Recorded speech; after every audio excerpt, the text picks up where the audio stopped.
왜 나는 이렇게 열심히 노력하는데 인생은 여전히 내가 마땅히 누려야 할 것을 주지 않는 걸까? 아마 당신도 수없이 이 질문을 속으로 되뇌었을 것이다. 뼈가 시리도록 노력했는데 돌아오는 것은 지독한 공허와 답답한 뿐인 순간, 우리는 흔히 이 불균형을 운명의 장난이나 재능 부족이나 혹은 세상과의 불공정한 거래 탓으로 돌린다. 그러나 나폴레온 힐은 단호히 말했다. 그것은 운이 아니다. 그것은 재능의 문제가 아니다. 그것은 바로 마인드셋, 즉 정신의 방향성 때문이다. 인생은 차와 같고 당신의 정신은 그 차를 조종하는 핸들이다. 아무리 강력한 엔진이 달려 있어도 핸들이 잘못된 방향을 가리킨다면 목적지에 도달할 수 없다. 수많은 사람들이 멈추고 넘어지고 다시 제자리로 돌아오는 이유는 단 하나. 그들의 마인드셋이 여전히 과거의 상처, 두려움, 그리고 타인의 목소리에 묶여있기 때문이다. 어릴 적 부모가 무심코 던진 한마디, 선생이 내린 부정적인 평가, 사회가 강요하는 기준, 그 모든 것들이 무형의 코드처럼 우리의 무의식에 새겨진다. 그 코드는 반복적으로 스스로를 향해 속삭인다. 니언 안 돼. 니언 충분하지 않아. 세상은 불공평하니까 아무 소용없어. 그리고 결국 우리는 그 암시를 따라 움직이며 스스로의 발목을 잡는다. 하지만 나폴레온 힐은 우리에게 다른 길을 제시했다. 그는 말했다. 생각은 현실이 된다. 우리가 품는 신념, 우리가 반복하는 언어, 우리가 허용하는 내적 이미지들이 곧 운명의 지도 위에 길을 그린다. 그렇다면 좌절의 근원은 바로 잘못된 마인드셋에서 비롯된다. 여기서 중요한 진실이 드러난다.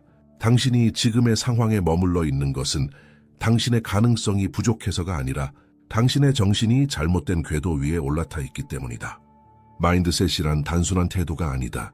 그것은 모든 행동을 지휘하는 보이지 않는 통제실, 당신의 잠재력을 억제하거나 해방하는 보이지 않는 힘이다. 이제 질문은 달라진다. 왜 인생이 나를 거부하는가? 가 아니라 나는 어떤 마인드셋을 운전석에 앉혔는가? 이다.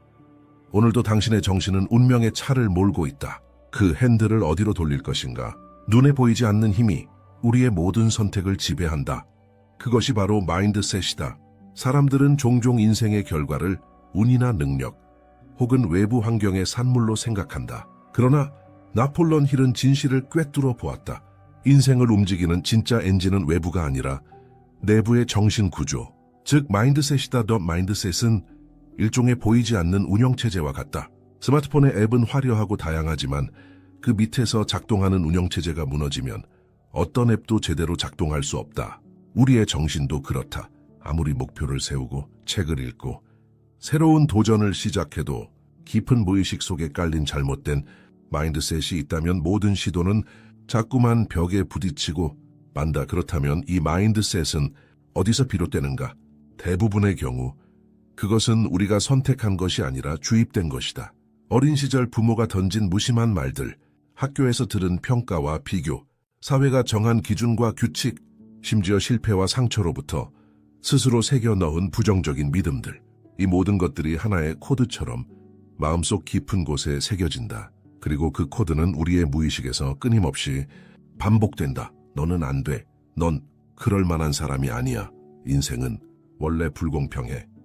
이 속삭임은 단순한 생각이 아니다. 그것은 보이지 않는 명령이며 우리의 뇌와 신체를 움직이는 신호다. 결국 우리는 그 명령을 따르게 되고 무의식적으로 스스로의 가능성을 제한한다.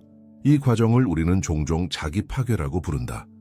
문제는 많은 사람들이 이 사실조차 모른다는 것이다. 그들은 끊임없이 노력하지만 보이지 않는 사슬에 묶여 제자리만 맴돈다. 그들은 더 나은 결과를 바라지만 내면의 운영체제가 불가능을 기본값으로 설정해 놓았기 때문에 그 바람은 늘 좌절로 끝난다. 하지만 좋은 소식이 있다.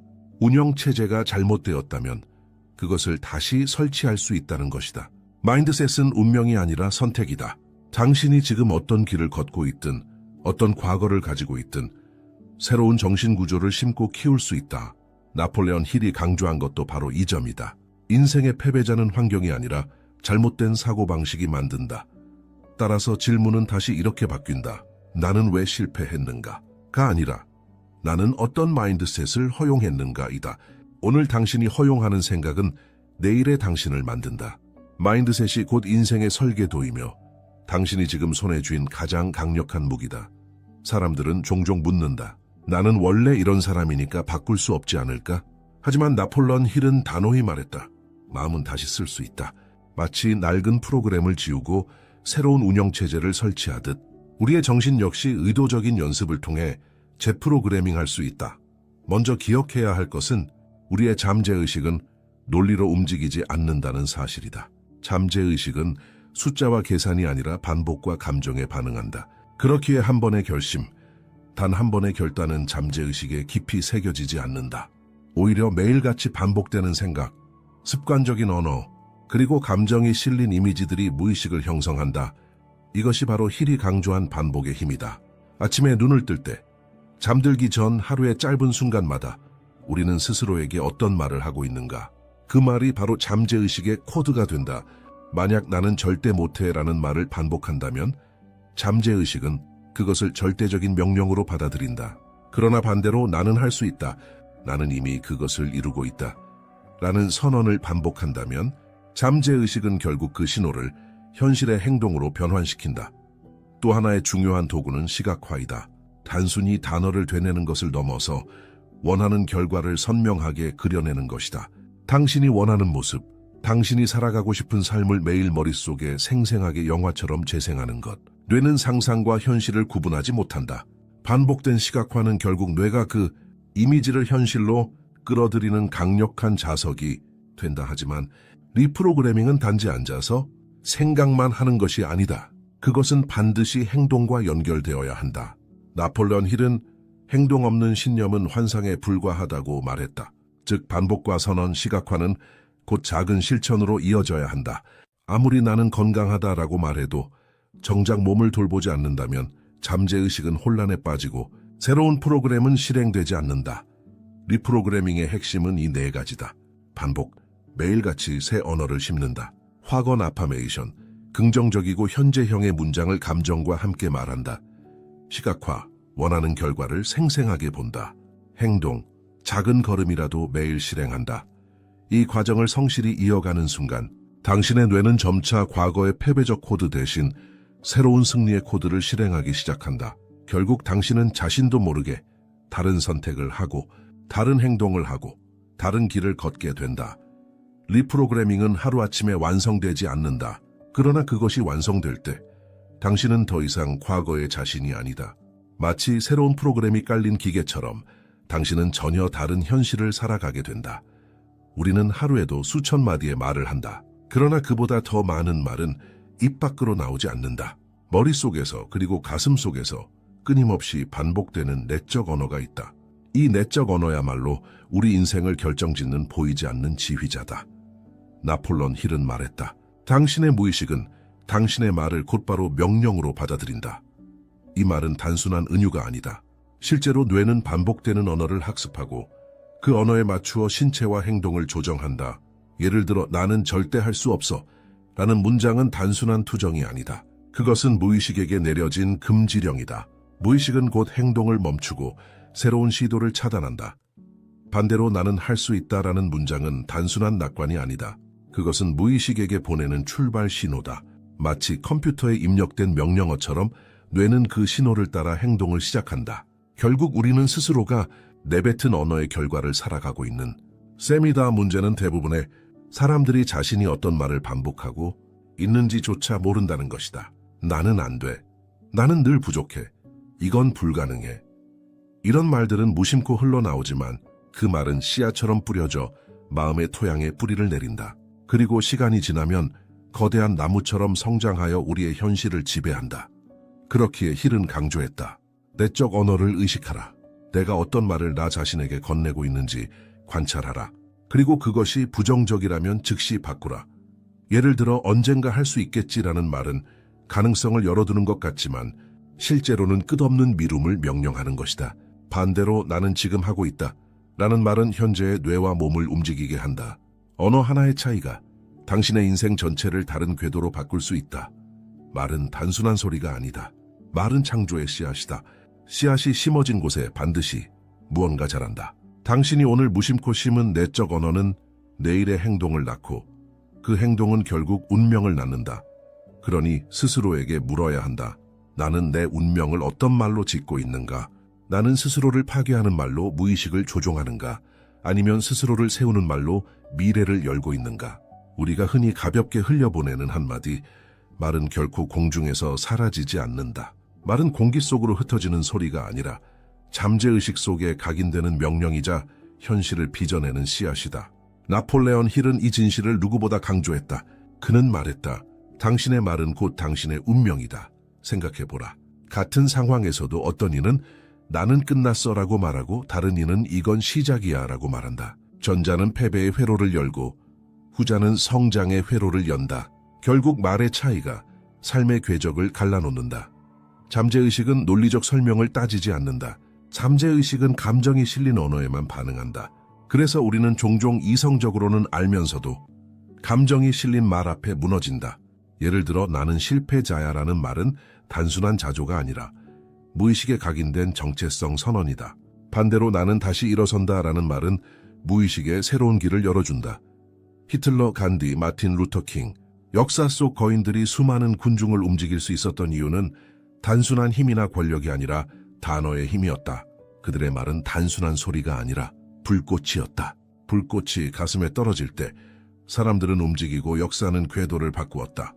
그렇다면 우리의 삶은 어떠한가? 우리는 어떤 단어로 자신을 규정하고 있는가? 많은 이들이 스스로를 피해자처럼 말한다. 나는 운이 없어. 나는 충분히 똑똑하지 않아. 세상은 나에게 불공평하다. 그러나 이런 말들은 단순히 감정을 표현하는 것이 아니라 미래를 가두는 족쇄다. 힐은 이에 대한 해답을 제시했다. 바로 확언, 아파메이션이다. 그는 말의 힘을 의식적으로 사용하는 방법을 가르쳤다. 확언은 단순한 긍정 문장이 아니다. 그것은 감정과 믿음을 실은 선언이다.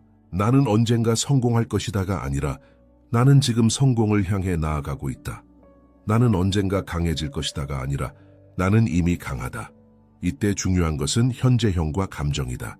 현재형으로 말할 때 뇌는 그것을 이미 일어난 사실로 받아들이고 감정이 더해질 때 그 말은 불가항력적 명령이 된다. 그래서 나는 가치 있다. 나는 훈련된 사람이다. 나는 멈출 수 없다라는 선언은 단순한 문장이 아니라 잠재의식에 내려진 새로운 각인이다.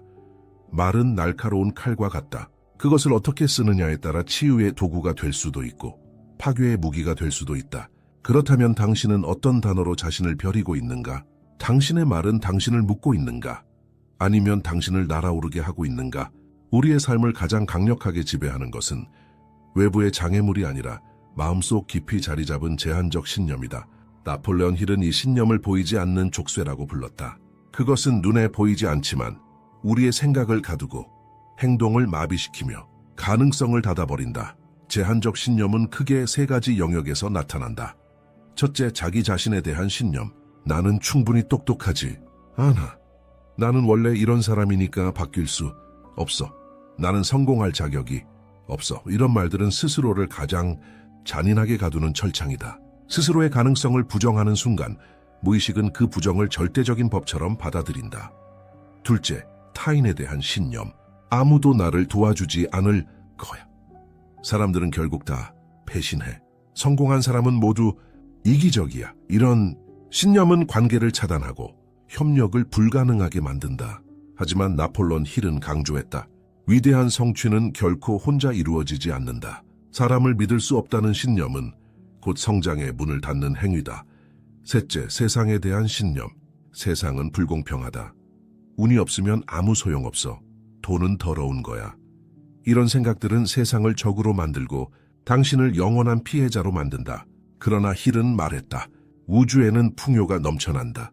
부족하다고 믿는 순간 부족함이 내 현실이 된다. 그렇다면 어떻게 이 제한적 신념에서 벗어날 수 있을까? 첫 번째 단계는 인식이다. 스스로에게 물어라. 내가 지금 믿고 있는 이 생각은 어디서 왔는가? 진짜 내 생각인가?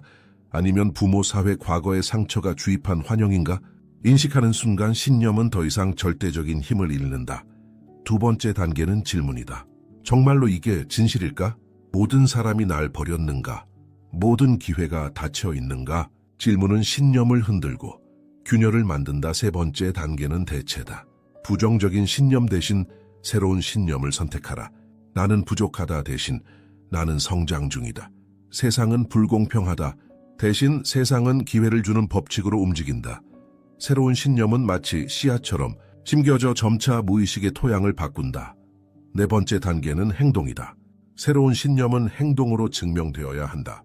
행동이 따라올 때 비로소 무의식은 이것이 진실이다라고 받아들인다. 제한적 신념은 파괴적이지만 그것은 선택일 뿐이다. 오늘 내가 붙잡고 있는 신념은 내일의 내 삶을 결정한다. 그렇다면 질문은 분명하다. 나는 여전히 나를 가두는 신념을 붙들고 있을 것인가? 아니면 나를 해방시키는 신념을 선택할 것인가? 잠재의식은 논리나 설명에 귀 기울이지 않는다. 그것은 오직 반복되는 신호에 반응한다. 우리가 의식적으로는 나는 성공하고 싶다라고 말하면서도 여전히 같은 패턴을 반복하는 이유가 바로 여기에 있다. 잠재의식은 말보다 습관, 이성보다 반복을 더 신뢰한다. 한번 떠올려 보라. 당신이 처음 운전을 배울 때 얼마나 서툴렀는지. 핸들을 잡는 손은 떨렸고 브레이크와 엑셀은 헷갈렸으며 머릿속은 온통 긴장으로 가득 차 있었다. 그러나 반복이 쌓이자 그 모든 과정은 더 이상 생각조차 필요하지 않게 되었다. 지금은 무의식적으로 핸들을 돌리고 거울을 확인하며 도로 위를 달린다. 이것이 잠재의식이 작동하는 방식이다. 반복은 결국 신경 회로를 새로 깔고 무의식의 코드 자체를 바꾼다. 나폴레옹 힐은 이 원리를 인간의 모든 성취에 적용했다. 그는 말했다. 잠재의식은 감정이 담긴 반복된 언어와 이미지에 의해 조각된다. 즉, 반복은 단순한 기계적 행동이 아니다. 반복은 뇌를 새롭게 배선하는 작업이며 오래된 제한적 신념을 지우고 새로운 신념을 심는 강력한 도구다. 여기서 중요한 것은 일관성이다. 많은 사람들은 하루 이틀 열정을 불태우지만 금세 포기한다. 그러나 잠재의식은 짧은 불꽃보다 꾸준한 불씨에 반응한다. 오늘도 내일도 그 다음 날도 같은 말, 같은 이미지를 반복할 때 무의식은 이것이 진실이다라고 받아들이기 시작한다. 예를 들어 나는 성공한다라는 말을 수천 번 반복하면 처음에는 단순히 공허한 소리로 들릴 수 있다. 그러나 그 말이 매일 아침 매일 저녁 감정과 함께 선언된다면 잠재의식은 결국 그것을 절대적 명령으로 간주한다. 마치 물방울이 바위를 뚫듯 작은 반복이 쌓여 거대한 변화를 만든다. 힐은 또한 강조했다. 반복은 반드시 감정과 결합해야 한다. 감정 없는 반복은 단순한 메아리에 불과하다. 하지만 열정과 믿음이 담긴 반복은 불꽃이 되어 무의식을 태운다. 그렇기에 그는 제자들에게 이렇게 가르쳤다. 원하는 말을 반복하되 그것을 믿고 느껴라. 그렇지 않으면 그것은 공허한 메아리로 사라질 뿐이다. 반복은 단순히 행동을 만드는 것이 아니라 정체성을 바꾼다. 나는 실패자라는 말을 수십 년 반복하면 그 말은 정체성이 된다. 반대로 나는 성장 중이다라는 말을 매일 반복하면 그것은 새로운 자아를 만든다. 결국 반복은 우리를 묶을 수도 있고 해방할 수도 있다. 우리가 무엇을 반복하느냐가 곧 우리가 누구인가를 결정한다.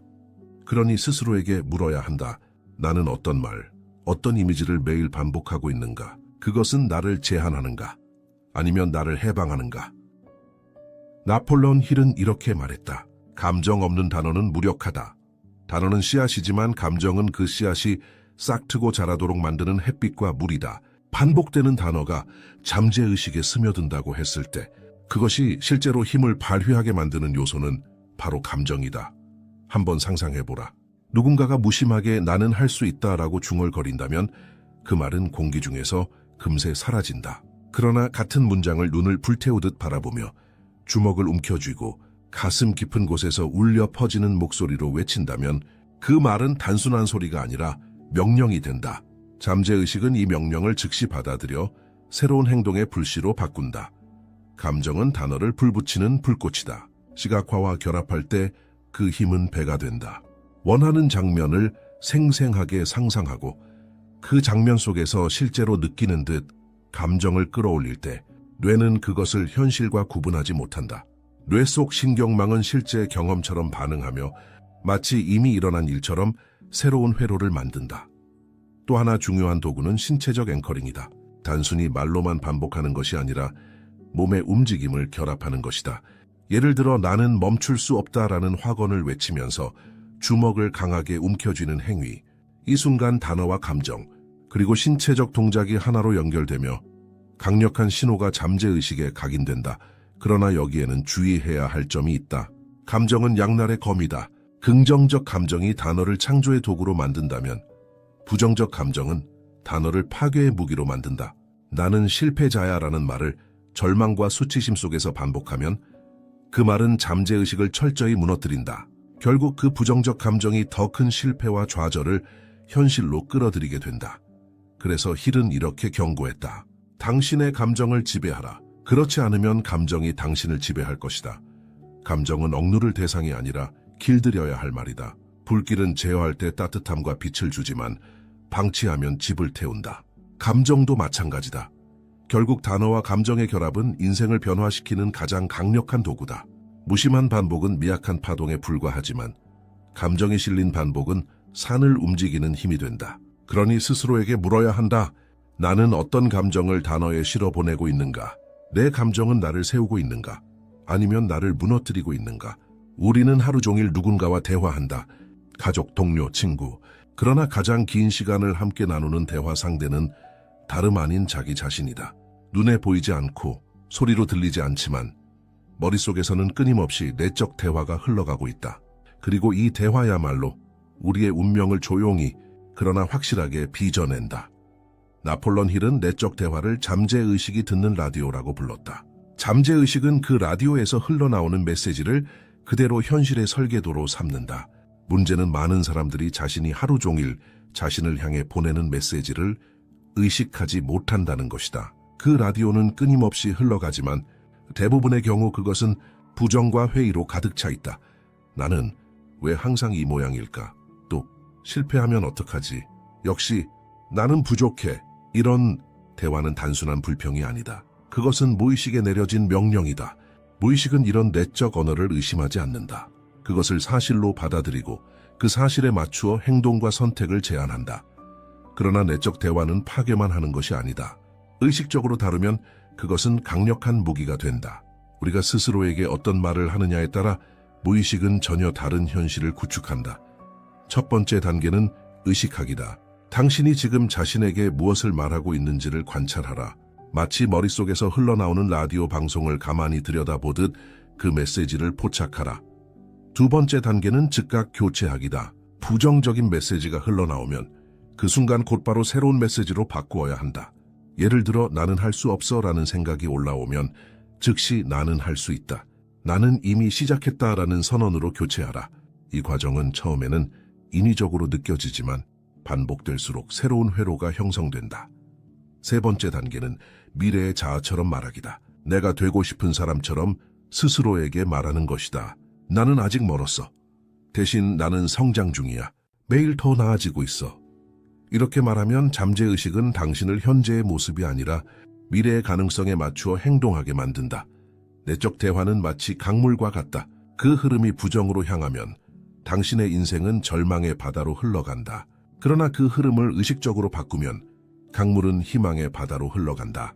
결국 당신의 인생은 당신이 자기 자신과 나누는 대화의 질에 따라 달라진다. 그렇다면 지금 이 순간 당신은 자신에게 어떤 말을 건네고 있는가? 당신의 내적 대화는 당신을 무너뜨리고 있는가 아니면 당신을 세우고 있는가?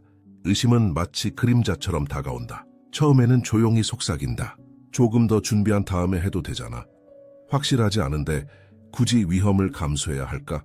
의심은 스스로를 이성적이고 신중한 목소리로 위장한다. 그러나 나폴론 힐은 경고했다. 의심은 가장 교묘한 거짓말쟁이라고. 그것은 당신이 시도조차 하지 못하게 만드는 보이지 않는 족쇄다. 많은 사람들은 두려움보다도 의심 때문에 멈춰선다. 두려움은 적어도 분명히 느껴진다. 하지만 의심은 조용히, 그러나 끈질기게 당신을 설득한다. 그리고 결국 한 발도 떼지 못하게 만든다. 이로써 수많은 가능성이 묻혀버린다. 아직 시도조차 해보지 못한 꿈들이 의심의 무덤 속에 갇히고 만다. 나폴레온 힐은 이렇게 말했다. 의심은 마음을 마비시킨다. 그리고 마비된 마음은 어떤 기회도 붙잡을 수 없다. 의심의 본질은 행동을 지연시키는 것이다. 행동이 늦어지면 기회는 지나가고 결국 실패가 현실이 된다. 그렇다면 어떻게 이 의심의 굴레를 깨뜨릴 수 있을까? 첫째, 의심을 거짓으로 인식하라. 의심은 진실을 말하지 않는다. 그것은 단지 두려움이 다른 옷을 입고 나타난 것일 뿐이다. 할 수 없다라는 속삭임이 들린다면 그것은 사실이 아니라 단지 과거의 상처가 만든 메아리다. 둘째, 결단으로 응답하라. 의심이 고개를 들 때 가장 강력한 무기는 결단이다. 망설이지 않고 나는 한다라고 선언하는 순간 의심은 힘을 잃는다. 결정은 방향을 정하고 방향은 행동을 낳는다. 셋째, 행동하라. 비록 두렵더라도. 힐은 강조했다. 행동은 의심의 해독제다. 의심은 머릿속에서만 살아남는다. 그러나 실제로 한 걸음을 떼는 순간 의심은 무너진다. 작은 행동 하나가 의심의 거대한 벽을 허문다. 넷째, 믿음을 강화하는 환경을 만들어라. 주변에 어떤 사람이 있는가가 의심을 키울 수도 믿음을 키울 수도 있다. 늘 불평하고 의심하는 사람들과 함께 있으면 당신의 마음 역시 같은 진동으로 물든다. 반대로 믿음과 확신으로 살아가는 사람들과 함께할 때 그들의 확신이 당신의 의심을 지워낸다. 의심은 인생의 도둑이다. 그것은 아직 시도하지도 않은 꿈을 빼앗아간다. 그러나 기억하라. 의심은 실체가 아니라 환영이다. 그 환영을 직시하고 결단하고 행동하는 순간 굴레는 산산이 부서진다. 그러니 묻겠다. 지금 당신을 붙잡고 있는 것은 현실인가 아니면 의심이라는 환영인가? 답은 이미 당신의 결단 속에 있다. 나폴레옹 힐은 인생의 위대한 성취를 이끄는 첫 번째 원동력으로 불타는 욕망을 꼽았다. 그는 말했다. 약한 욕망은 약한 결과를 낳는다. 그러나 불타는 욕망은 기적을 만든다. 우리는 흔히 무언가를 원한다고 말한다. 더 나은 직업을 원하고, 더 많은 돈을 원하고, 더 건강한 삶을 원한다고 말한다. 그러나 힐은 이렇게 반문했다. 그것은 단순한 희망인가? 아니면 절실한 욕망인가? 희망은 바람에 흩날리는 연기와 같아 쉽게 사라진다. 그러나 불타는 욕망은 꺼지지 않는 불꽃처럼 어떠한 바람에도 꺼지지 않는다. 불타는 욕망이란 단순히 갖고 싶다라는 마음이 아니다. 그것은 마치 숨쉬는 것처럼 절박한 필요다. 물속에 잠겨 허우적거릴 때 가장 간절히 원하는 것은 단 한 가지, 숨이다. 그와 같은 절실함으로 꿈을 갈망할 때 그 욕망은 더 이상 단순한 소원이 아니라 인생을 움직이는 절대적인 힘이 된다. 그렇다면 어떻게 불타는 욕망을 기를 수 있을까? 첫째, 명확한 목표를 가져야 한다. 흐릿한 욕망은 결코 불타지 않는다. 나는 부자가 되고 싶다는 막연한 소망이다. 그러나 나는 5년 안에 내 사업을 통해 매달 얼마의 수입을 창출하겠다라는 목표는 불길이 될 수 있다. 명확성은 욕망의 불꽃을 지피는 산소다. 둘째, 매일 그 목표를 시각화하라. 불타는 욕망은 매일 불을 지펴야 한다. 목표를 마음속의 영화처럼 선명하게 그려라. 그것을 이미 가진 것처럼 느끼고 그것이 당신의 현실임을 상상하라. 뇌는 상상과 현실을 구분하지 못하기 때문에 반복된 시각화는 결국 잠재의식에 각인된다. 셋째, 편안함을 죽이고 갈망을 키워라. 사람들은 종종 욕망보다 안락함을 선택한다. 그러나 힐은 말했다.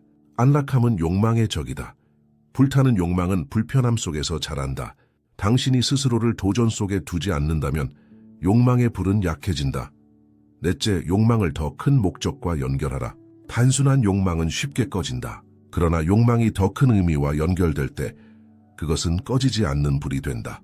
예를 들어 나는 성공하고 싶다가 아니라 나는 내 가족에게 자유를 주고 세상에 선한 영향을 주기 위해 성공해야 한다라는 목적은 당신의 욕망을 끝까지 지탱한다. 불타는 욕망은 결국 인생을 변화시키는 불씨다. 약한 불은 쉽게 꺼지지만 꺼지지 않는 불은 세상을 밝힌다. 당신의 욕망은 단순한 희망인가? 아니면 숨쉬듯 절실한 갈망인가? 나폴레옹 힐은 우리의 인생이 우연히 흘러가는 것이 아니라 우리가 무의식적으로 반복해온 명령의 결과라고 단언했다. 그는 이렇게 말했다. 당신이 지금 살고 있는 삶은 과거에 당신이 내린 언어의 명령이다. 한번 돌아보라. 오늘의 현실은 우연이 아니라 어제와 그제 수년 동안 반복한 내적 언어의 집합이다. 나는 부족하다라는 말을 수없이 되뇌었다면 지금의 현실은 부족함으로 가득 차 있을 것이다. 반대로 나는 풍요롭다라는 선언을 반복해왔다면 지금의 삶은 풍요로움의 증거로 채워져 있을 것이다. 이것이 바로 명령의 법칙이다. 말은 단순한 소리가 아니라 잠재의식에게 내려지는 명령이다. 잠재의식은 주어진 명령을 의심하지 않는다. 단순히 수행할 뿐이다. 따라서 우리는 이미 우리의 운명을 언어로 지휘하고 있었다. 여기서 중요한 것은 일관성이다. 많은 사람들이 자기 안에서 모순된 명령을 내린다. 아침에는 나는 부자다라고 선언하고 오후에는 이건 너무 비싸라고 말한다. 이런 모순은 잠재의식을 혼란스럽게 하고 결국 현실도 혼란스럽게 만든다. 힐은 이를 해결하기 위해 3가지 원칙을 강조했다. 첫째, 모순을 제거하라. 언어 속의 불일치는 현실 속의 불일치를 만든다. 스스로에게 내리는 명령은 언제나 하나의 방향을 가리켜야 한다. 둘째, 감정과 결합하라. 무심코 던진 말은 힘을 잃는다. 그러나 감정이 실린 말은 잠재의식에 깊이 새겨진다. 명령은 반드시 믿음과 열정을 동반해야 한다. 셋째, 반복하라. 명령은 한 번의 외침으로 완성되지 않는다. 매일같이 흔들림 없이 같은 명령을 내려야 한다. 반복될수록 잠재의식은 그것을 절대적 진실로 받아들이고 결국 그에 맞추어 현실을 재편한다. 말은 씨앗이다.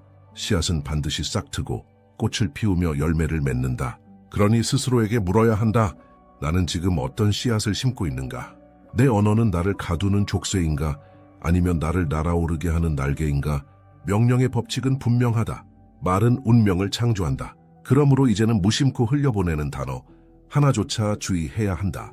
그것이 결국 당신이 살아갈 삶의 모양을 결정하기 때문이다. 나폴레온 힐은 수십 년간 수많은 성공자와 실패자를 연구하면서 한 가지 공통점을 발견했다. 재능도 환경도 교육 수준도 성공을 가르는 결정적 요인이 아니었다. 끈기, 즉 끝까지 밀어붙이는 힘이야말로 성공과 실패를 가르는 가장 큰 차이였다. 그는 말했다. 대부분은 가장 큰 돌파구 직전에 포기한다. 생각해보라. 토머스 에디슨은 100번이 넘는 실패 끝에 전구를 완성했다. J.K. 롤링은 수많은 출판사에서 거절당한 후에야 해리 포터를 세상에 내놓을 수 있었다. KFC의 창업자 샌더스는 60세가 넘은 나이에 수백 번 거절당하고도 계속 레시피를 제안했다. 이들의 공통점은 단 하나, 끈질기게 버텼다는 것이다.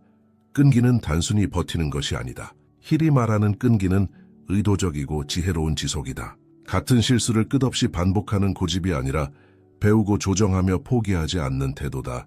실패에서 교훈을 찾고 방향을 조금 바꾸되 목적지는 결코 바꾸지 않는 힘.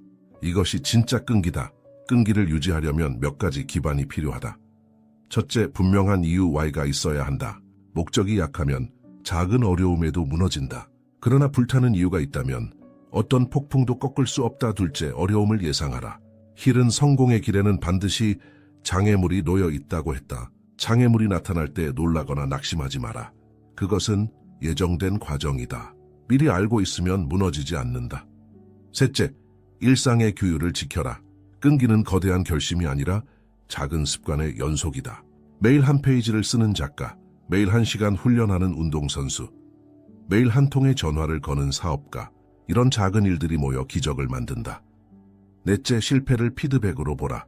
실패는 무덤이 아니라 길잡이다. 실패에서 얻은 교훈을 통해 방향을 조정하면 실패는 성공을 준비하는 연습이 된다. 다섯째, 환경을 설계하라. 끈기는 혼자의 힘으로 유지되기 어렵다.